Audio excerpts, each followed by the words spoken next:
प्रथम तहलका न्यूज। हिसार से मौत का दिल दहला देने वाला मामला सामने आया है, जहां एक पति ने पहले तो अपनी पत्नी और 3 बच्चों को मौत के घाट उतारा, फिर खुद भी आत्महत्या कर मौत की गहरी नींद सो गया और पीछे छोड़ गया कई तरह के सवाल। मौत भी ऐसी दी जिसके बारे में जानकर रूह कांप जाएगी। मृतक की पहचान नगथला के रमेश के तौर पर हुई, जिसकी जेब से पुलिस को एक सुसाइड नोट मिला है। जानकारी के मुताबिक मृतक पर्यावरण प्रेमी था और वो लोगों के घरों से बिच्छू और सांप पकड़कर जंगल में छोड़ने का काम किया करता था। पुलिस जांच में ये सामने आया कि मृतक ने बीती रात को खीर बनाई, जिसमें उसने नशीला पदार्थ डाल दिया और बाद में वो खीर पत्नी सहित बच्चों को खिला दी। पुलिस की माने तो बेहोश करने के बाद रमेश ने रात को कुदाल मारकर पत्नी और 3 बच्चों की हत्या कर दी और बाद में उसने खुद को बिजली के तार से करंट लगाकर आत्महत्या की कोशिश की होगी, लेकिन करंट नहीं लग सका, जिसके बाद बरवाला रोड पर जाकर आत्महत्या कर ली।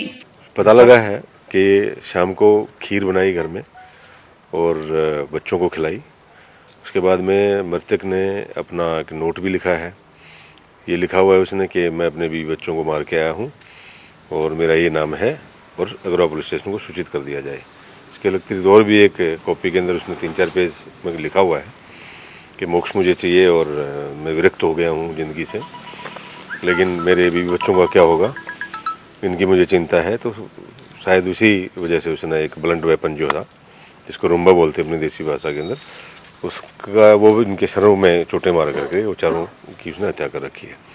तो ये मामला प्रथम दृष्टया रमेश के द्वारा अपने पूरे परिवार को खीर में कुछ खिला करके उनको बेहोशी की हालात में ले जा करके स्वयं में उनकी हत्या करने का पाया गया है और वो खुद बरवाला रोड के ऊपर किसी वाहन के आगे कूद करके इसने अपनी जान दे दी है। सर, घटना के पीछे का कारण कुछ कोई अपेरेंटली ऐसा कोई रीज़न नहीं अब तक समझ में आया कि कोई कर्जा उसके ऊपर हो या कोई नशा करता हो या मियाँ बीवी का आपस का झगड़ा हो।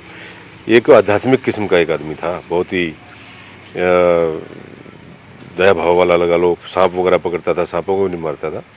और उसके मन में एक यही विचार आया कि अगर मैं मोक्ष प्राप्त करता हूँ, जीवन से मुक्ति अगर प्राप्त करता हूँ, तो मेरे बीवी बच्चों का क्या होगा।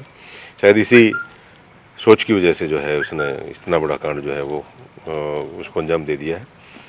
बहुत चौंकाने वाली और हैरान करने वाली घटना है। मृतक के घर से पुलिस को एक डायरी मिली है, जिसमें उसने लिखा है कि वो इस दुनिया में रहने लायक नहीं है और इस दुनिया में वो नहीं रहना चाहता। इस धरती पर राक्षसी प्रवृत्ति के लोग रहते हैं, वो इस दुनिया को छोड़ना नहीं चाहता, लेकिन फिर उसको ये डर था कि उसके जाने के बाद परिवार का क्या होगा, जिसके चलते उसने सभी को मौत की नींद सुला दी। वो मोक्ष प्राप्त करना चाहता था और इसके लिए उसने ये कदम उठाया है। प्रथम तहलका के लिए हिसार से परवीन कुमार की रिपोर्ट।